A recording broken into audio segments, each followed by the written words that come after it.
গল্পটা শুরু হয় একটি রহস্যময় দুনিয়াকে দেখিয়ে, যা মাটির থেকেও হাজার কিলোমিটার নিচে অবস্থিত, যেখানে মাটি থেকে আকাশ পর্যন্ত শুধু ভয়ঙ্কর জীবজন্তুরাই বসবাস করে। সেখানেই আমরা দেখতে পাই কিংকংকে। সে ছিল এখানকার সবচেয়ে শক্তিশালী প্রাণী। হাজার বছর ধরে এই দুনিয়ায় সে একাই চলাফেরা করে। সে সবসময় ক্ষুধার্ত থাকত। সবসময় ভয়ঙ্কর নেকড়েরা তাকে তাড়া করে বেড়াতো। যখনই সেই নেকড়েরা তাকে হামলা করত, সে তাদের হাত থেকে কোনো না কোনোভাবে বেঁচে যেত। কিন্তু এইবার সেই নেকড়ের দলগুলো তার পিছু ছাড়ে না।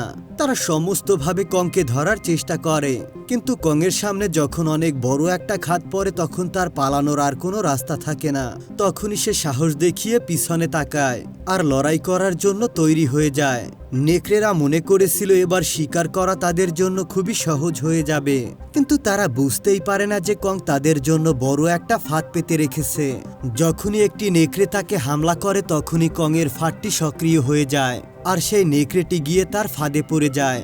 সুযোগ বুঝেই কং লম্বা গাছের টুকরোটি নিচে ফেলে দেয়, আর তখনই পাহাড় থেকে অনেক বড় বড় পাথরগুলো নিচে পড়তে শুরু করে।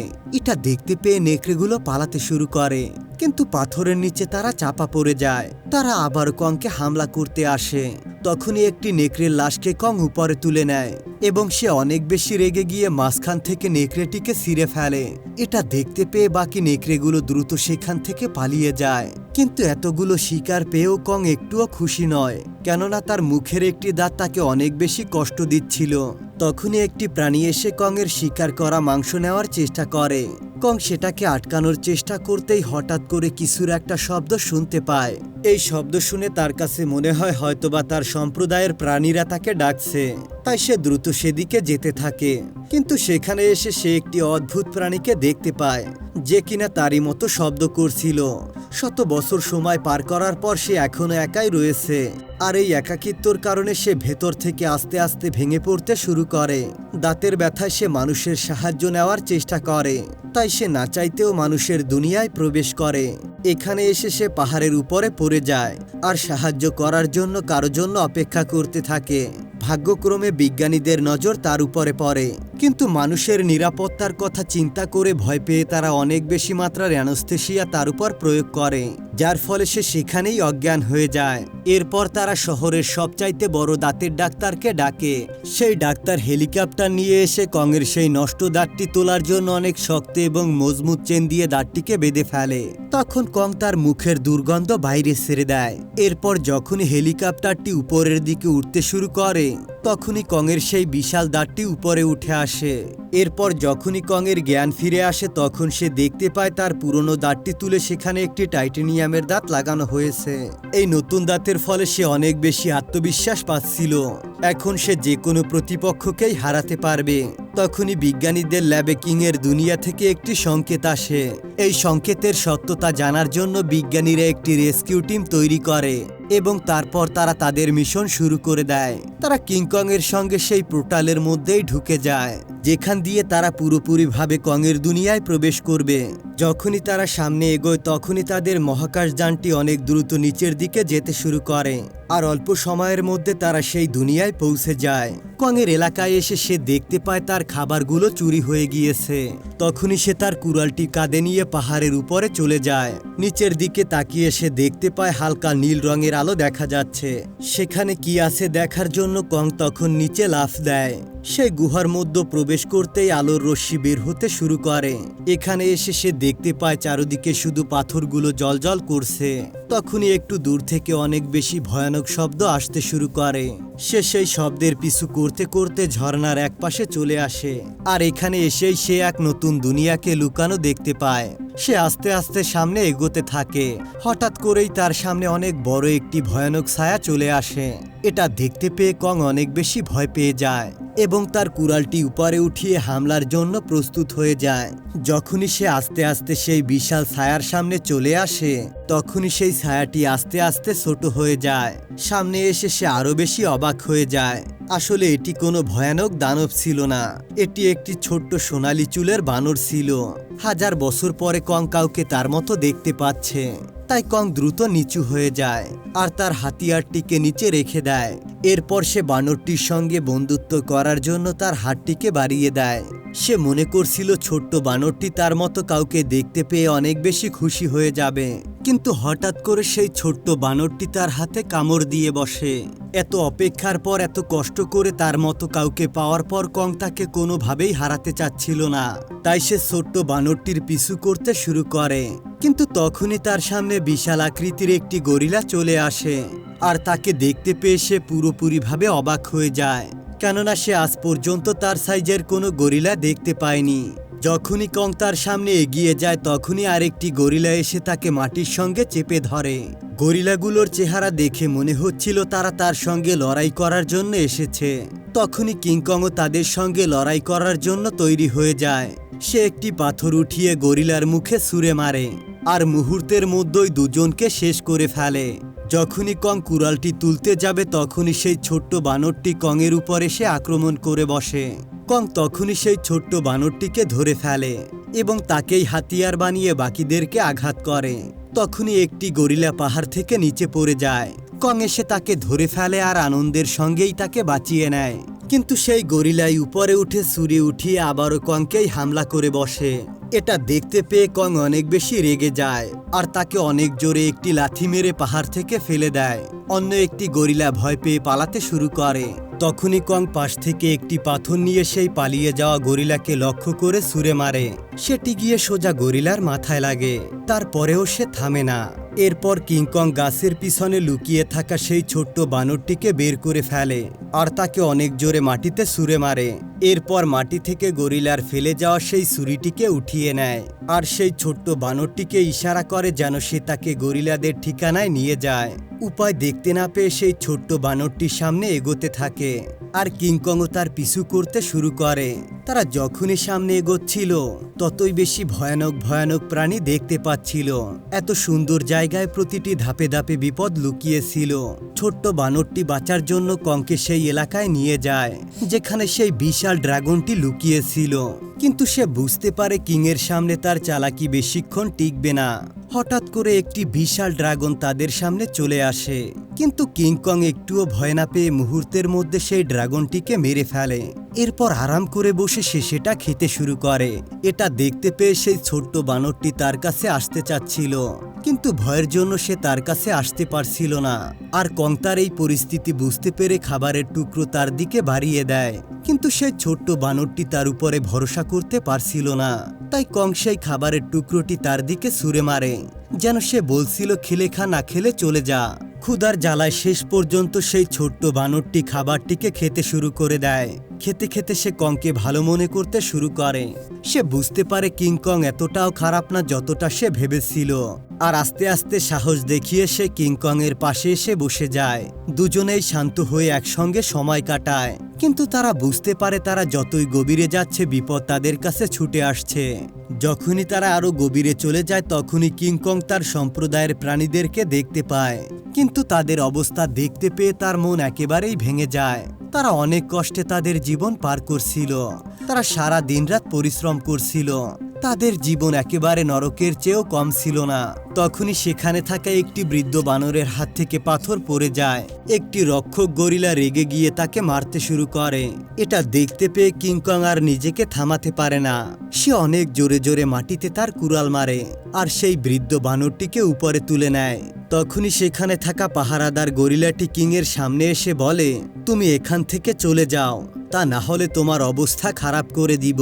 তখনই কিংকং তাকে একটি ঘুষি দিয়ে মাটিতে ফেলে দেয়। এটা দেখতে পেয়ে বাকি বানররাও সাহস দেখিয়ে চিৎকার করতে শুরু করে। আর এখানে আমরা দেখতে পাই আগে যে গরিলাটি পালিয়ে গিয়েছিল সে এখানে থেকে সবকিছুই দেখছিল। তখনই সে গিয়ে এখানকার রাজা স্কার কিংকে সবকিছুই বলে দেয়। গরিলার কথা শুনে স্কার কিং অনেক বেশি রেগে যায়, আর যখনই সে সিংহাসন থেকে নিচে নেমে আসে তখন সমস্ত বানররা তার রাস্তায় মাথা নিচু করে দাঁড়িয়ে থাকে, কিন্তু কিংকং একটুও ভয় না পেয়ে তার সামনে দাঁড়িয়ে থাকে। স্কার কিং অনেক মনোযোগ দিয়ে কিংকংকে দেখতে থাকে আর যখনই সে তার লাগানো সেই টাইটেনিয়ামের দাঁতটিকে দেখতে পায় তখন সে তাকে নিয়ে মজা করতে শুরু করে আর মুহূর্তের মধ্যেই অনেক বেশি রেগে গিয়ে তার ক্ষমতা দেখানোর জন্য একটি বানরকে লাথি দিয়ে আগুনের মধ্যে ফেলে দেয়। এটা দেখতে পেয়ে কিংকং অনেক বেশি রেগে যায়। নিজের শক্তি দেখানোর জন্য স্কার কিং তার গলায় থাকা হাতিয়ারটি হাতে তুলে নেয় আর কিংকং এর সাথে লড়াই করার জন্য নিজেকে তৈরি করে ফেলে। তখন কিংকংও তার কুড়ালটিকে হাতে তুলে নেয় আর দুজনের মধ্যে সেই ভয়ঙ্কর লড়াই শুরু হয়ে যায়। স্কার কিং এর হাতিয়ার অনেক বেশি লম্বা ছিল, তাই সে কিছুটা সুবিধা করতে পারছিল। সেই হাতিয়ারের সামনে একটি ধারালো বস্তু লাগানো ছিল, যা দিয়ে কংয়ের শরীরে অনেক বেশি ক্ষত হয়ে যায়।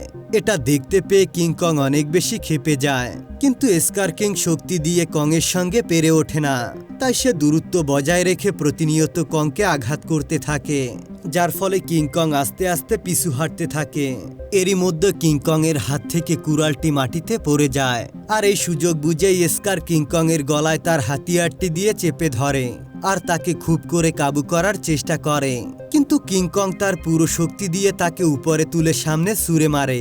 তখনই স্কার কিং ঠিক করে নেয় সে তার আসল শক্তি দিয়ে কংকে মেরে ফেলবে। যখনই স্কার কিং এর হাতে থাকা সেই হাতিয়ারের পাথরটি জ্বলে ওঠে তখনই গরিলারা পাথর ফেলে দিয়ে লাভার রাস্তাটি বন্ধ করে দেয়। তখনই গুহার ভেতরে লুকিয়ে থাকা ভয়ঙ্কর রাক্ষসের দুটি চোখ দেখা যায় আর তার সামনে থাকা মাটি বরফে পরিণত হয়ে যায় আর সেই গুহা থেকে বের হয়ে আসে সেই বিশাল রাক্ষস জীবটি, যার নাম ছিল টাইটান শিমু, যে কিনা একটি সময় এই দুনিয়াকে পুরো বরফে জমিয়ে দিয়েছিল। তখনই স্কার কিং তাকে কংয়ের উপর হামলা করতে নির্দেশ দেয়, কিন্তু শিমু এই নির্দেশ পেয়ে একদমই খুশি হয় না। যখনই স্কার কিং তার উপর বল প্রয়োগ করে তখনই শিমু কোনো উপায় না পেয়ে কংয়ের উপর হামলা করে দেয়। প্রথমবার কোনোভাবে কং তার হাত থেকে বেঁচে যায়, কিন্তু এরপরে শিমুর শক্তির কাছে কং পেরে ওঠে না। আচমকা হামলার ফলে তার এক হাত পুরোপুরি বরফে পরিণত হয়ে যায় আর সে একটু দুর্বল হয়ে পড়ে। এই সুযোগ বুঝে স্কার কিং কংকে মেরে ফেলার আদেশ দেয়। কংকে যখনই হামলা করতে আসবে তখনই সেই ছোট্ট বানরটি একটি গুহা তাকে দেখিয়ে দেয় আর কংকে সেই পাশ দিয়ে পালাতে বলে। শিমু হামলা করতেই কং পেছনে ঘুরে দ্রুত সেই পাশ দিয়ে পালিয়ে যায়, কিন্তু এখানে থাকা তার পিছনে সেই গরিলাগুলো তাকে তাড়া করতে শুরু করে। সবচাইতে ভালো খবর হলো বছরের পর বছর এখানে থাকার ফলে কং এখানকার অনেক জায়গায় ফাঁদ তৈরি করে রেখেছিল, কিন্তু সেই গরিলারা সংখ্যায় এত বেশি যে অনেক গরিলা মারা যাওয়ার পরেও তারা কংকে ধরে ফেলে। এই অবস্থায় কংয়ের কাছে শুধু একটা রাস্তাই খোলা ছিল, কিন্তু যেই গরিলারা রাস্তায় এত বেশি বিপদের সম্মুখীন হয়েছিল তারা এখানে এসে মাটিতে পড়ে থাকা সেই শিকড়টিকে দেখতে পায়, যেটি সেই জালকে সক্রিয় করার জন্য ছিল। কং বুঝতে পারে তার পরিকল্পনা ব্যর্থ হয়েছে। সে নিজেকে যুদ্ধ করার জন্য তৈরি করে। তখনই পাহাড়ের উপরে থাকা সেই ফাঁদগুলো সক্রিয় হয়ে যায় আর শত শত টন পাথর তাদের উপর পড়তে থাকে। নিচে থাকা সমস্ত গরিলাগুলো সেই পাথরের নিচে পড়ে যায়। তখনই কং উপরে তাকিয়ে দেখতে পায় সেই জালকে সক্রিয় করেছে অন্য কেউ নয় বরং সেই ছোট্ট বানরটি। কং এখানে অনেক বেশি আহত ছিল, যুদ্ধ করার মতো শক্তি তার ছিল না, তাই সে ছোট্ট বানরের সাহায্যে মানুষের সভ্যতার দিকে এগিয়ে যেতে থাকে। অন্যদিকে কংয়ের সঙ্গে আসা সেই বিজ্ঞানীরা খেয়াল করে তাদের ঘাঁটি পুরোপুরিভাবে ধ্বংস হয়ে গিয়েছে। তখনই তাদের নজর পাহাড়ের উপরে থাকা অনেক বড় বড় হাতের সাপের উপর গিয়ে পড়ে। তারা বুঝতে পারে এই দুনিয়ায় কংয়ের মতো আরো অনেক বড় বড় প্রাণী রয়েছে। তারা খুব দ্রুত জঙ্গলের ভেতরে চলে আসে। এখানে এসে তারা একটি লুকানো যন্ত্রকে দেখতে পায়। যখনই সেই মেয়েটি সেই সুইচে চাপ দেয় তখনই চারদিক থেকে পানি আসতে শুরু করে। সেই পানি একটি স্রোতে পরিণত হয় আর জঙ্গলের দিকে যেতে শুরু করে। বিজ্ঞানীরা সেই পানি অনুসরণ করতে করতে একটি রহস্যময় দেয়ালের সামনে চলে আসে। এই রহস্যময় দেয়ালকে দেখেই বোঝা যাচ্ছিল জঙ্গলের ভেতরে একটি অদৃশ্য জায়গাকে লুকিয়ে রাখা হয়েছিল। যখনই তারা সেই দেয়ালে হাত দেয় তখনই পুরো দেয়ালটি নীল রঙের আলোতে ছড়িয়ে পড়ে। তারা দেয়ালের ভেতরে একটি ফুটো তৈরি করে আর তখনই তারা এমন কিছু দেখতে পায় যা দেখে তাদের চোখের পলক পড়ে না। সেই দেয়ালের পেছনে একটি রহস্যময় দুনিয়া লুকানো ছিল, যা আজ পর্যন্ত কেউ দেখেনি বা শোনেনি। যখনই তারা এই দুনিয়ায় পা রাখে তখনই এই দুনিয়ার উপজাতিরা তাদেরকে ঘিরে ফেলে এই মানুষগুলো দেখতে সাধারণ মানুষের মতোই ছিল, কিন্তু তাদের চালচলন আচার আচরণ সম্পূর্ণ আলাদা। এই মানুষগুলো বিজ্ঞানীদের কোনো ক্ষতি না করে সরাসরি তাদেরকে তাদের সর্দারের কাছে নিয়ে যায়। এখানে এসে তারা জানতে পারে এরা হাজার বছর ধরে মাটির নিচে বসবাস করে, আর সেই পোর্টালকে তারা পাহারা দিচ্ছে, যেটা সোজা দুনিয়ার সঙ্গে সংযুক্ত।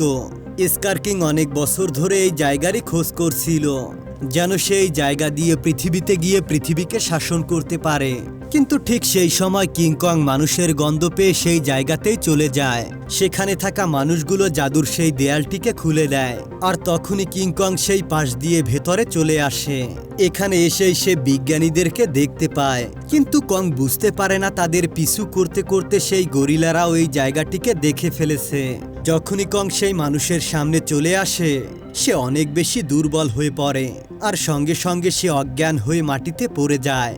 বিজ্ঞানীরা এখানে এসে দেখতে পায় কংয়ের হাত পুরোপুরি ক্ষতিগ্রস্ত হয়েছে। এটা দেখতে পেয়ে বিজ্ঞানীরা বুঝতে পারে কং এখানে কিছুই করতে পারবে না, তাই তারা ঠিক করে কংয়ের সেই ক্ষতিগ্রস্ত হাতটিকে তারা পাল্টে দেবে।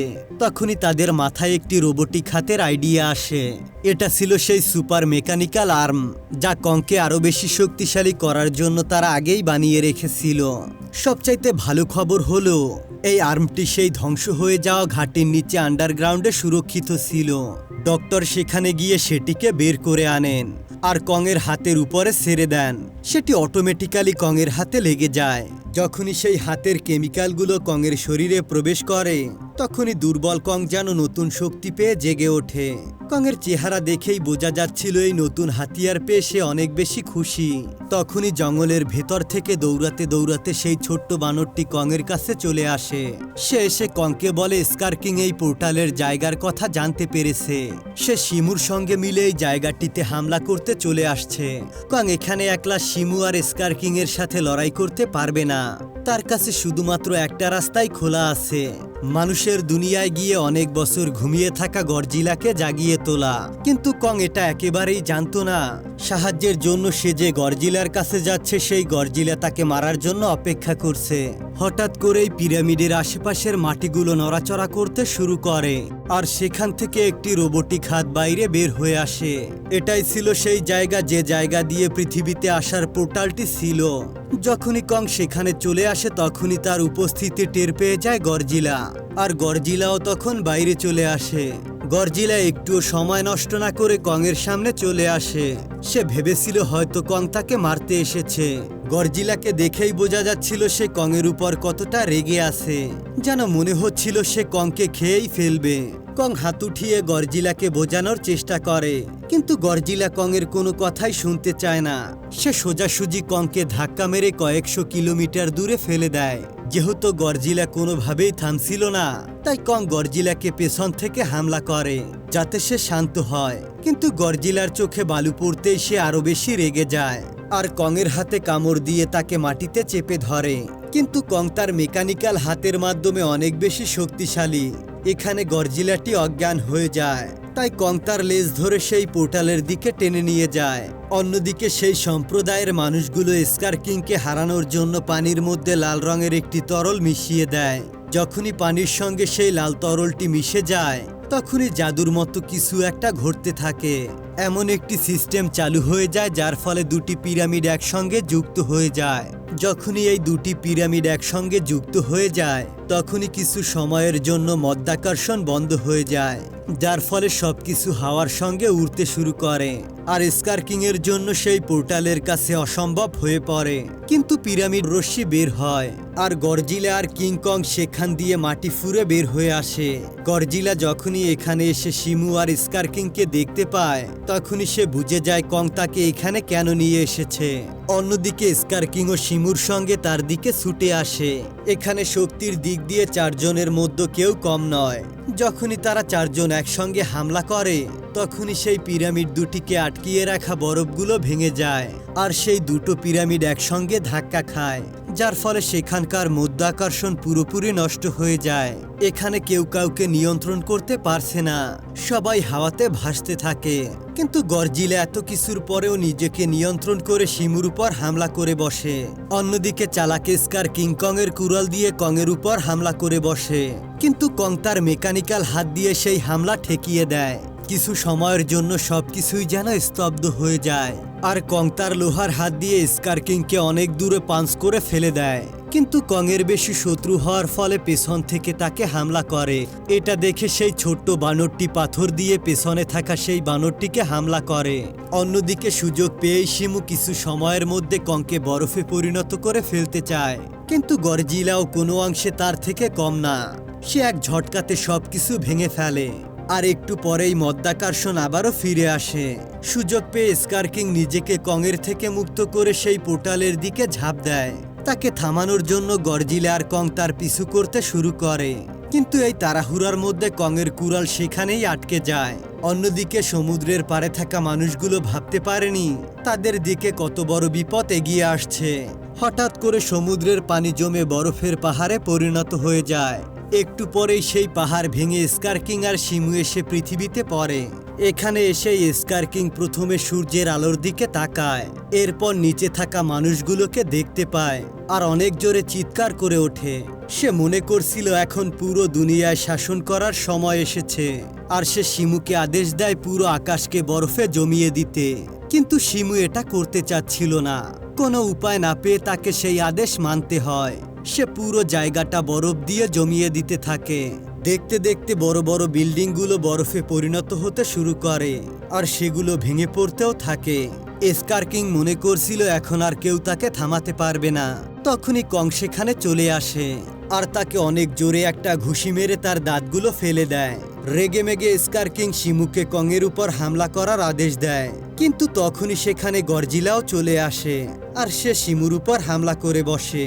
শিমুর সাহায্য ছাড়া স্কার কিং খুব বেশিক্ষণ কং এর সঙ্গে লড়াই করতে পারে না, তাই সে অনেক বড় একটি বিল্ডিং তুলে কং এর দিকে ছুঁড়ে মারে। কং এক ঘুষিতেই সেই বিল্ডিং ধুলোয় মিশিয়ে দেয়, কিন্তু তখনই শিমু এসে কং এর সেই মেকানিক্যাল হাতে আঘাত করে বসে। আবারও একবার কং এর হাত বরফে পরিণত হতে শুরু করে। এটা দেখতে পেয়ে স্কার কিং মনে করেছিল সে হয়তোবা এবার জিতে যাবে, কিন্তু সে তার পেছনে থাকা রাগান্বিত গডজিলাকে খেয়াল করে না। এখানে গডজিলা অনেক বেশি রাগান্বিত হয়ে তার পুরো শক্তিকে প্রবেশ করে আর তার পুরো বডি বেগুনি রঙে পরিণত হয়ে যায়। সে স্কার কিং এর উপর অনেক জোরে হামলা করে, কিন্তু স্কার কিং কোনোভাবে সেখান থেকে বেঁচে যায়। তখনই স্কার কিং তার কাছে থাকা সেই হাতিয়ার দিয়ে গডজিলার উপরে হামলা করে, কিন্তু এবার সেই হাতিয়ারটিকে গডজিলা ধরে ফেলে আর মাঝখান থেকে সেটিকে ভেঙে দেয়, যার ফলে শিমুকে নিয়ন্ত্রণ করা সেই ক্রিস্টাল পাথরটি ভেঙে নিচে পড়ে যায়। যখনই স্কার কিং সেটিকে তুলতে যাবে তখনই গডজিলা তাকে আর কোনো সুযোগ দেয় না। এখানে সবকিছুই নির্ভর করছিল সেই ক্রিস্টালের উপর। এটি যার হাতে থাকবে সেই লড়াইয়ে জিতে যাবে। যখনই সেই ছোট্ট বানরটি কংয়ের রেখে যাওয়া সেই কুড়ালটিকে দেখতে পায় তখনই সে সেই কুড়ালটি উঠিয়ে পোর্টাল দিয়ে মানুষের পৃথিবীতে চলে আসে। যখনই সে এখানে এসে শিমুকে নিয়ন্ত্রণ করা সেই ক্রিস্টাল পাথরটিকে দেখতে পায় তখনই কংয়ের সেই কুড়াল দিয়ে এক নিমিষেই সেটিকে ভেঙে ফেলে, আর সেই পাথরটি ভাঙতেই শিমু সম্পূর্ণ মুক্ত হয়ে যায়। এটি দেখতে পেয়ে স্কার কিং অনেক বেশি রেগে যায় আর সেই ছোট্ট বানরটিকে মারার জন্য তাকে উপরে তোলে। এটা দেখতে পেয়ে কং স্কার কিং এর উপর হামলা করে দেয়। মিনিটের মধ্যেই সে স্কার কিংকে হারিয়ে দেয়। সেই ক্রিস্টাল না থাকার কারণে স্কার কিং অনেক বেশি দুর্বল হয়ে পড়ে।